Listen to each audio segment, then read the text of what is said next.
Hello audience, and welcome to Solforge. Now, what is Solforge, you might be asking? Well, Solforge is a digital collectible card game. Brought to you by Stoneblade Entertainment. I am not part of Stoneblade Entertainment, but that doesn't matter, I can still make a video about this game. And I'd just like to point out, before I do anything in this game, that it is in early access beta, but it is free to play and in open beta, so you can play this right now. It's on PC on Steam. It's also on iPad and iPhone at the moment, and it's coming to Android devices sometime next year. That is in 2014. The current date of this recording is Christmas Eve, December 24th of 2013. So if you're watching this video and it's not 2013, then you've either gone back in time or you're in the future. In which case, if you look for an annotation around here, where my mouse is now circling, if there's an annotation there that says something about Android being available, then Android is thus, a Solforge on Android devices is thusly available, and you should check it out. Now, I mentioned that this was a free-to-play game, and some of the monetization schemes, the monetization models, are a bit sketchy in free-to-play games, but I would urge you to check out Solforge because it is, in my opinion, completely reasonable. So you can see here in Solforge there's an option to log in here. So you don't receive your free-to-play rewards, you have to register an account with Stoneblade Entertainment. Otherwise, they can't really keep track of your rewards and anything. Another thing I need to note is that this is a cross-platform game, so you can play on the PC against people playing on their iPhone or on their iPad. You can do all that stuff. Currently, there is no campaign. Campaign is coming sometime in 2014, and instead of an annotation, I may just make another video with all after Solforge undergoes enough changes. I'll consider putting up another video, or if I decide that I want to be inactive on YouTube, I'll just put a giant annotation here with stuff. And that's it. That's all I want to say for the moment. I'm just gonna jump in to a game now. As I said, it's in early access beta, and the PC interface, which is what I'm looking at right now, looks reminiscent of a tablet interface, and the devs know that, and they just haven't put that. It's not high on their priorities list. They are working on features right now, like new cards and tournaments, which they've just recently patched in, and the campaign. So I won't judge this interface until release, I guess. But I'm not going to log in as well, because I can show you all I need to show you, mostly in this demo version without logging in. So to create a game, we can just click Create Game, and we can select our own deck. I'll select the Aloyan Necrium demo deck. Both of these decks, by the way, are given to you free upon creating an account. So all free accounts will have access to all 60 of these cards. All 60 of these cards in both decks, and they can freely use that in deck building. So it's not just a deck, have 30 cards, and then you can't use any of those cards, you can't change it. You can absolutely just add and remove things as you want, perhaps mix different factions together. Each deck must consist of 1 to 2 factions. You can't have a deck with more factions than that currently. That's how it is currently. So I'll play one of the decks. I'll play the Aloyan Necrium deck against the hard computer playing the Tempest Utera deck. So I'll click play. And this is Solforge, the field of Solforge, I should say. And if you direct your eyes here, this table thing at the bottom of the screen, that's your hand. So these are the cards in my hand right now. And it's my turn. But before I take my turn, I'll just direct your eyes towards this here, in the bottom right-ish, the number besides my avatar's face. And that number is my health points. And as you can see at the top is my opponent's health points. Now you lose when your health points reach 0. So the goal is to just crush the other guy's health points. And the mechanics in Solforge are a bit different than traditional card games like Magic. In Magic, you play a cost to play a card onto the field. In Solforge is a bit different. So every turn in Solforge, you may play 2 cards onto the field. Regardless, there's no cost for playing these cards. You can play 2 cards for free. And those are your plays every turn.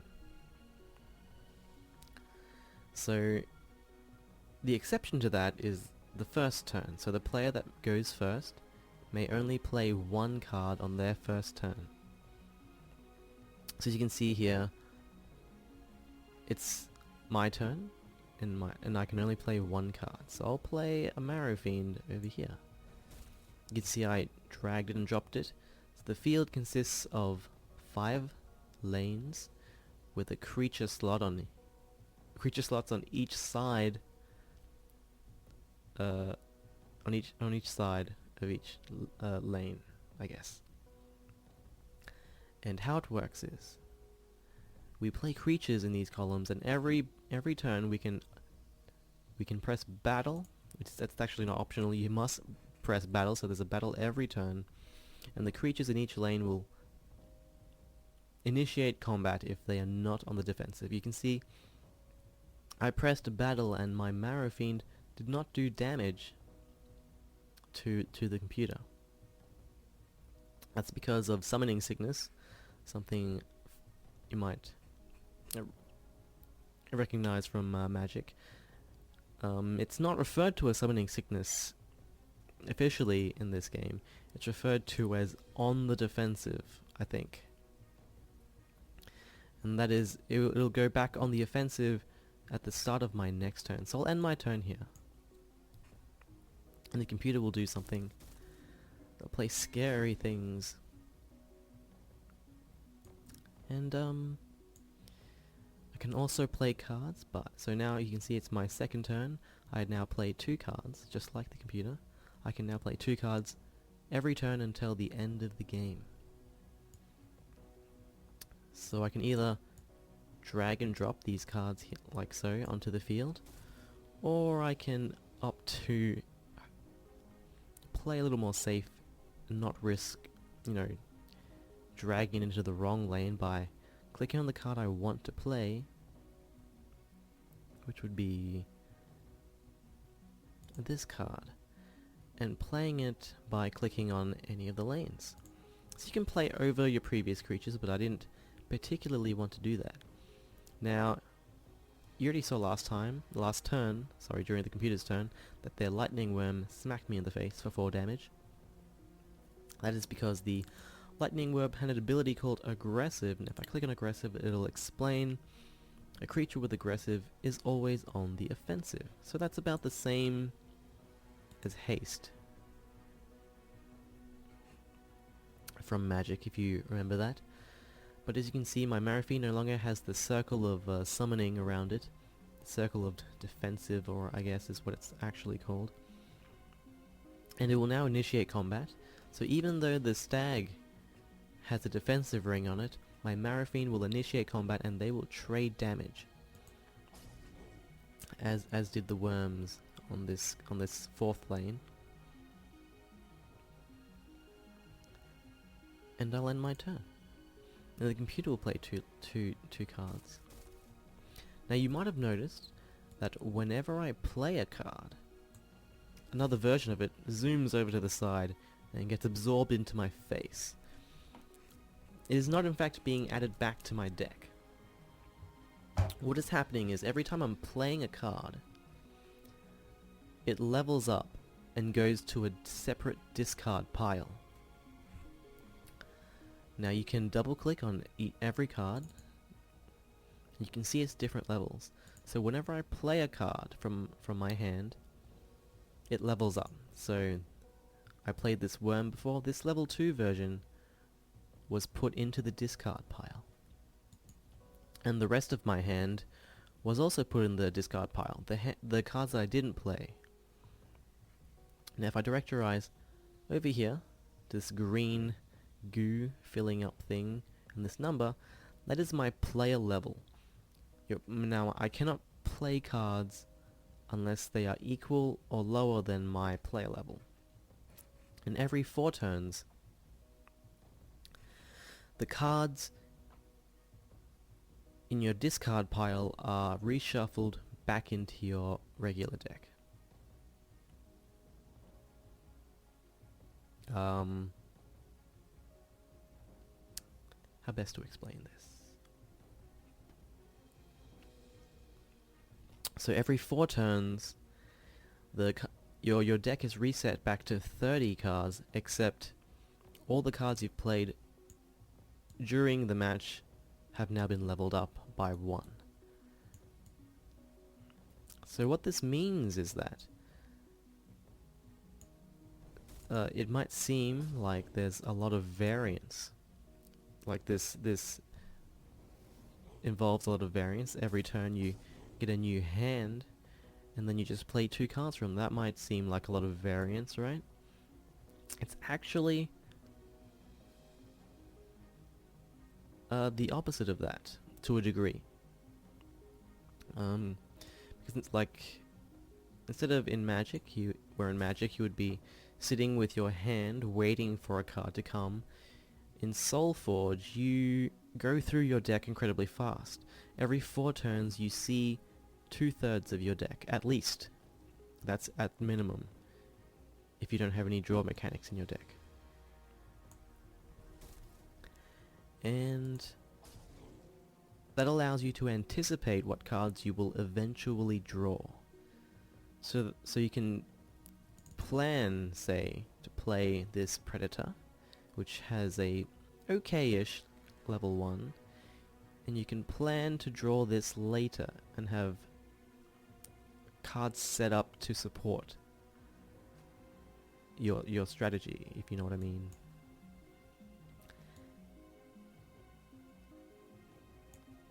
It also allows you to count cards, so you might benefit from remembering what cards you've already drawn from your deck, because you won't get those again until your level has reset and those cards are reshuffled back into your deck. So you see, this bar on the side is empty now. I've just been reset. My deck consists of 30, and then I drew a hand of 5.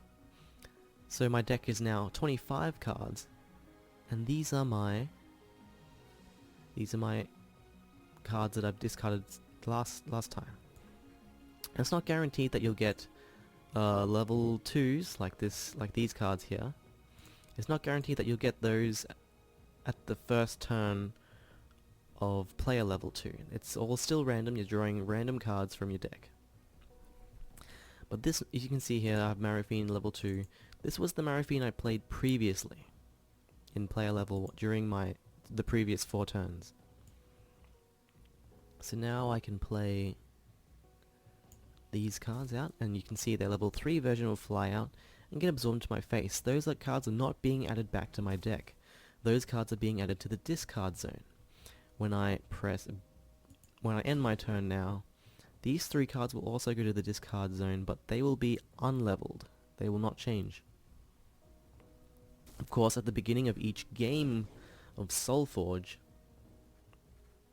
your entire deck it will start as level 1 cards, and then they will level up throughout the match, but they will not stay leveled up, so you You cannot say enter a game with all level 3 cards. That is not something that can be done.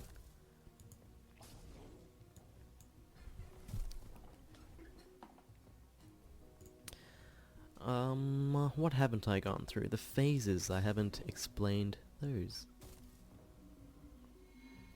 So you can see here, I've just been playing 2 cards and then battling. You can also opt to play 1 card and then battle, and then play a card after the battle. Or you can opt to play no cards before the battle, and 2 cards after the battle. It really doesn't matter. Every turn you can play 2 cards at any point in time. But there must be a battle during the turn at some point. So say I wanted to just battle, so I'll just battle.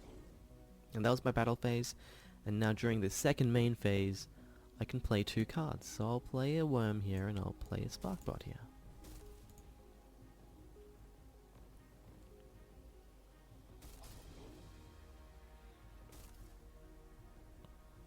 Now there's a certain amount of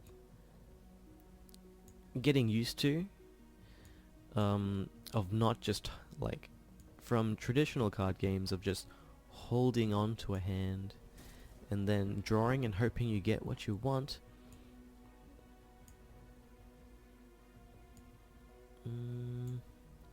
Solforge allows you to rapidly draw through, so you can always execute the same-ish strategy that your deck is kind of built around.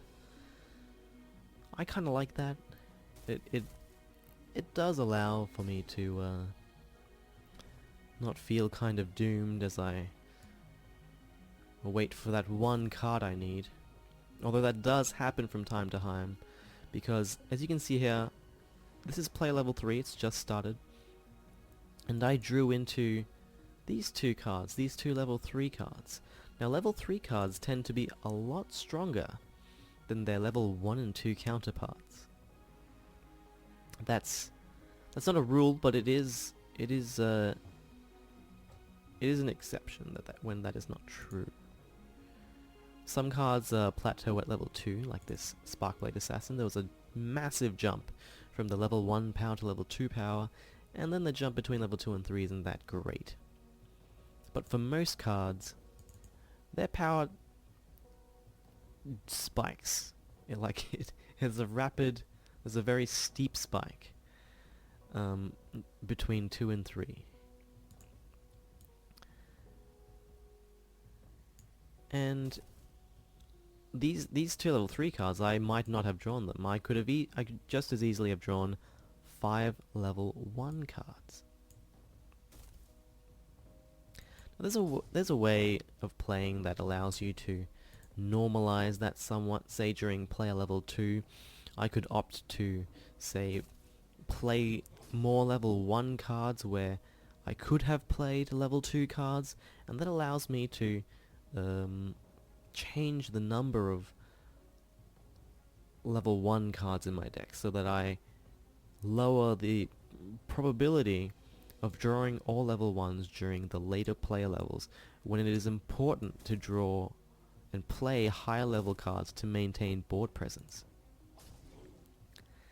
And that's just something you need to keep in mind when you play Solforge, is that it's not always optimal to play your highest level cards, because you might want to just play more lower level cards so that later on your card draw is more stable and not as volatile. And then you can rely later on, if your opponent is playing all their high level cards, you can just kind of trade with them with lower level cards and then wait for player level 4 or 5 where you can start just consistently playing high level cards and your opponent is unable to. Because once the card reaches level 3, that card does not level anymore. It's reached its highest power level. But if you play more level 1 and 2 cards, you're constantly increasing the average power of your deck. That's just something to keep in mind, though. As you can see, I defeated the hard AI, and with 90 health left. So but perhaps you may want to try fight against the AI a bit before you jump onto the online ladder. So you can see here, I can create a game, and there's three options here: computer, offline, friend, and bot battle. You can actually just watch two bots battle it out and watch what the AI does if you're struggling with it, and the AI will battle it out for you. So I'm not doing anything right now. This is the two AIs fighting each other. Or maybe it's just the AI just fighting itself. We can do this as well. If you actually log in, there'll be an option for online play, and at the moment it's a bit weird because because everyone you fight in ranked play, they are automatically added to your friends list. It's really weird. If you play a lot, your friends list can get pretty ridiculous.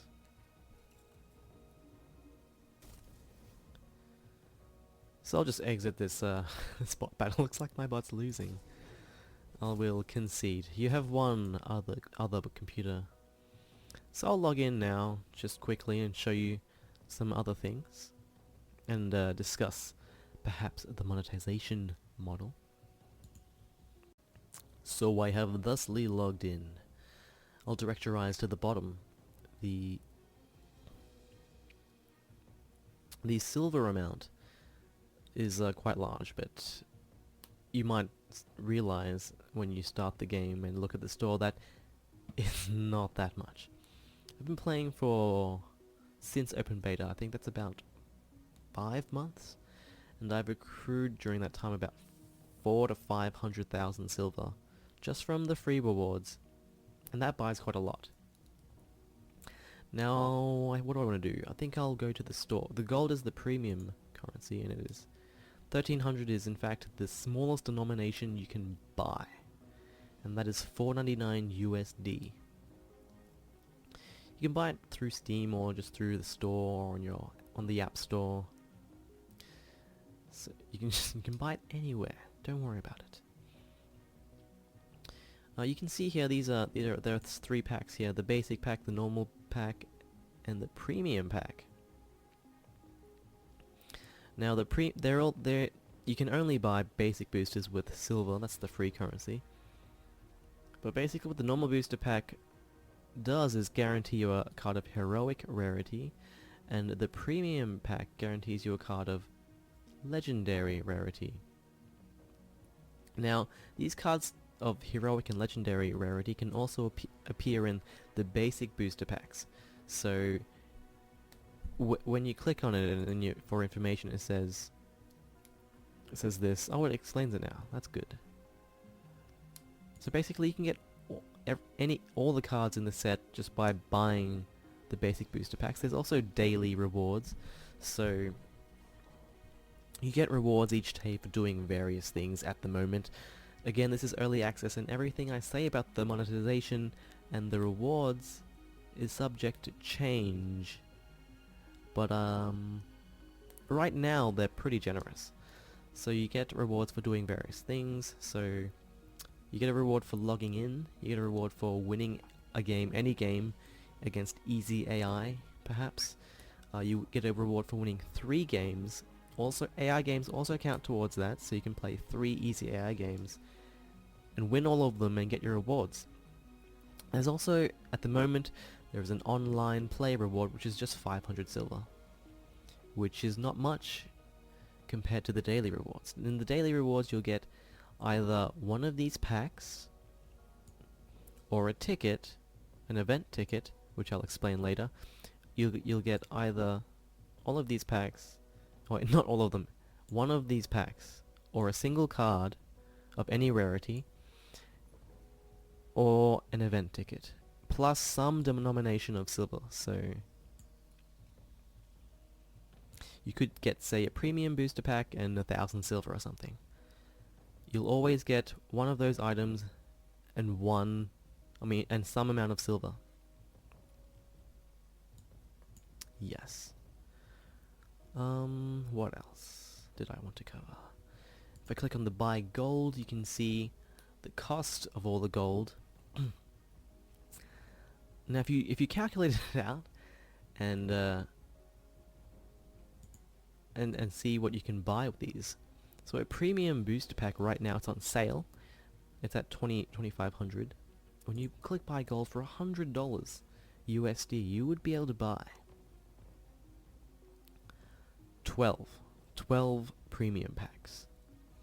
I don't know if that's worth it for things, but if I was to recommend an investment, I'd probably just go with the lowest denomination of gold.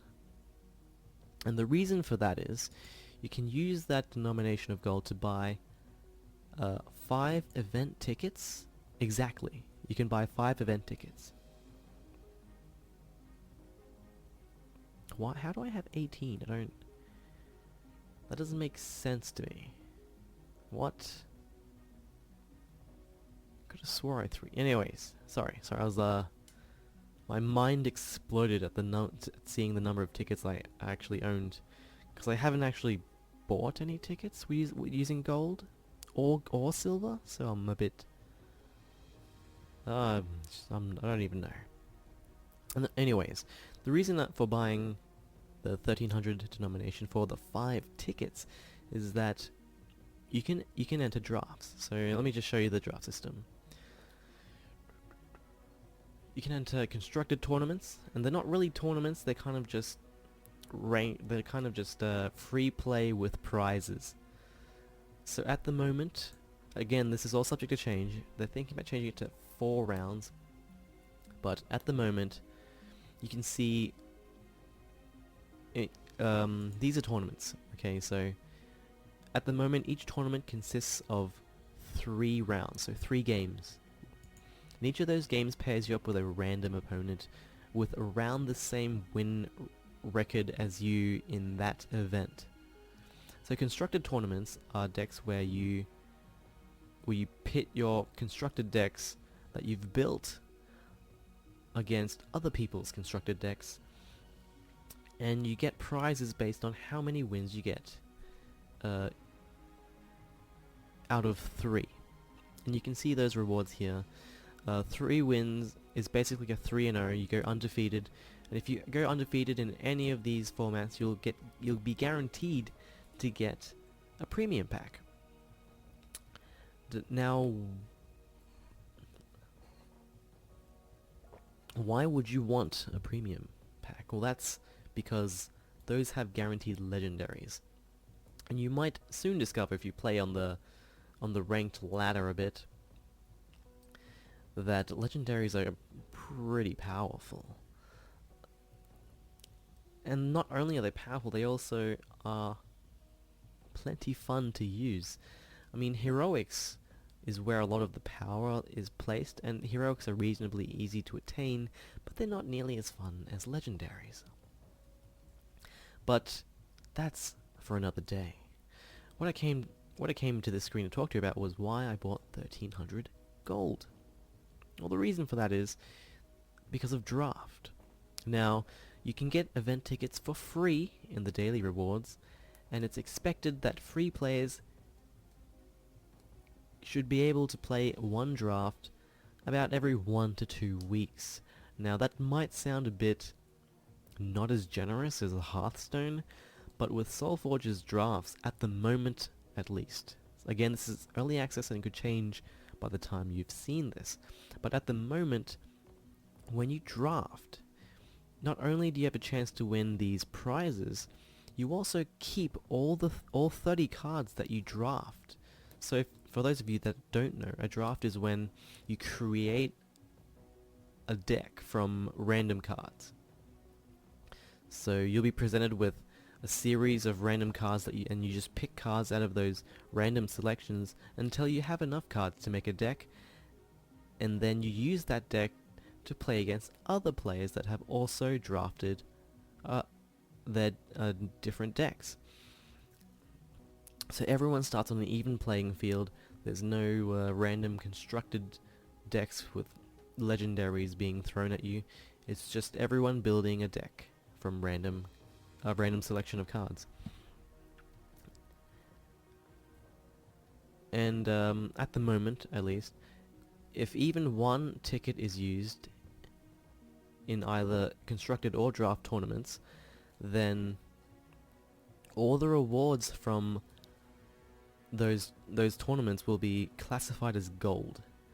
And that's significant because gold cards will be tradable in the future. So there's no trading in this game yet, but they will be trading in the future.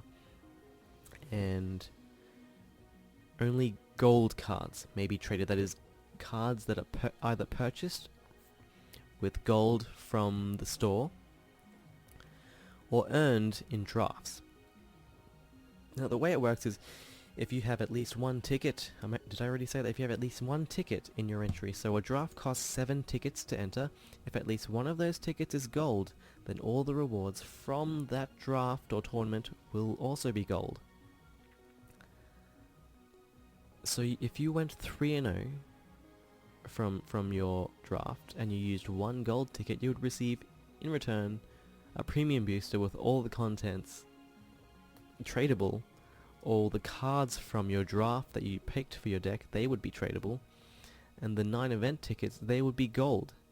So the next draft that you do would also be, everything would be gold and tradable. And doing it this way, as long as you don't get 0 wins, you can basically just get an infinite number of tradable cards and event tickets. So that seems to be the way to do it if you're thinking about getting more into the game, but you don't want to invest too much. You can just get the lowest denomination and then, I don't know, spawn infinite golds tickets. So the way to do it would be to go to your store, and then you scroll down, you buy one event ticket for gold, and then you wait until you have enough tickets to go into a draft. And then, depending on that record, you would either not need to buy another gold ticket until you ran out, or you would just go 0-3 and lose 3 games, and then you would have to buy another ticket, and then wait for the rest of the tickets to come from free rewards. And that's how you would spawn an infinite number of tradable cards and tickets. That's how the system works anyways. At the moment there's no way to discern how many tickets are gold or silver. At the moment the UI does not tell you, but in the future that will be something we'll be able to see. It's just not something that's been developed yet. Again, early access, in development.